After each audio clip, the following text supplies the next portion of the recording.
Hello class 8 वाले बच्चों, आपका स्वागत है हमारे यूट्यूब चैनल SST विद सत्यम में। आज हम कवर करने वाले हैं आपकी जियोग्राफी का फर्स्ट चैप्टर, जिसका नाम है संसाधन, इंग्लिश में बोले तो रिसोर्सेज। तो सबसे पहले हमारा क्वेश्चन होगा यही कि संसाधन क्या कहलाता है। संसाधन, आप एक बार अपने कमरे के आसपास नजर दौड़ाइए। आपको क्या दिख रहा है? घड़ी दिख रहा है, आपको अपना मोबाइल दिख रहा है। प्रत्येक वह वस्तु संसाधन कहलाती है जिसका उपयोग हम अपनी आवश्यकता की पूर्ति के लिए करते हैं। क्या कहलाती है? संसाधन।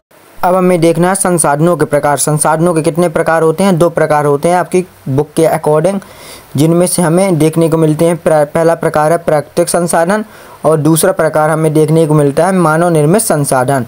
सो इनको हमें डीप में जाके पढ़ना है कि आपके एक भी मार्क्स ना कटे पेपर में। सो आइए इन्हें पढ़ते हैं। तो प्राकृतिक संसाधन, प्राकृतिक संसाधन से तो ऐसा है कि आपको नाम से स्पष्ट हो जाता होगा, जैसे कि प्राकृतिक संसाधन प्रकृति द्वारा। प्राकृतिक संसाधन नाम से स्पष्ट है, ऐसे संसाधन जो प्रकृति से प्राप्त होते हैं और अधिक संशोधन के बिना उपयोग में ला जा सकते हैं, क्या कहलाते हैं? प्राकृतिक संसाधन कहलाते हैं। आप अपने आसपास जो भी प्रकृति द्वारा प्राप्त वस्तुएं देखते हैं, चाहे वह वायु हो, जल हो, मिट्टी हो, ये सब क्या है? प्राकृतिक संसाधनों के उदाहरण हमको देखने को मिल जाते हैं, चाहे वह वन हो। इसके बाद है हमारा प्राकृतिक संसाधनों के प्रकार। प्राकृतिक संसाधनों को भी 2 संसाधनों के रूप में परिवर्तित किया गया है।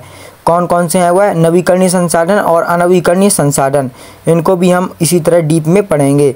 नवीकरणीय संसाधन, ये कौन से संसाधन होते हैं? ऐसे संसाधन जो शीघ्रता से नवीकृत अथवा पुनः उत्पन्न हो जाते हैं, नवीकरण संसाधन कहलाते हैं।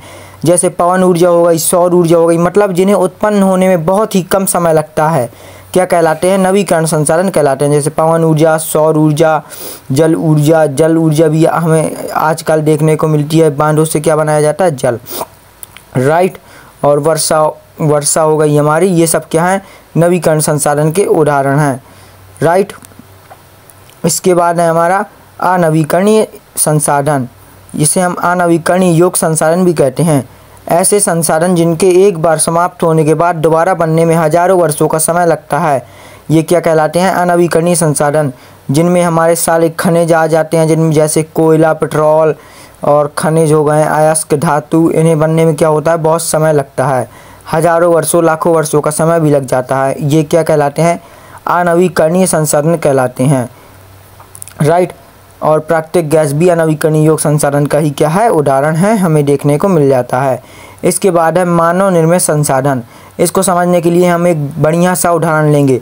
जैसे हमें ये है हमारी लकड़ी। लकड़ी क्या है? प्राकृतिक संसाधन का एक उदाहरण है। उसको हमने रूप परिवर्तित किया, उसको मनुष्य ने अपने ज्ञान द्वारा क्या किया? बदल दिया, टेबल में परिवर्तित कर दिया। सो वो क्या हो गई? मानव निर्मित संसाधन हो गई। तो हमारा कहने का मतलब ये है कि प्राकृतिक संसाधन तब क्या बन जाता है? मानव निर्मित संसाधन, जब मनुष्य उसे अपने ज्ञान से क्या कर देता है? बदल देता है। प्राकृतिक पदार्थ तब संसाधन बन जाते हैं जब उनका मूल रूप परिवर्तित कर दिया जाता है। मानव निर्मित संसाधन क्या है?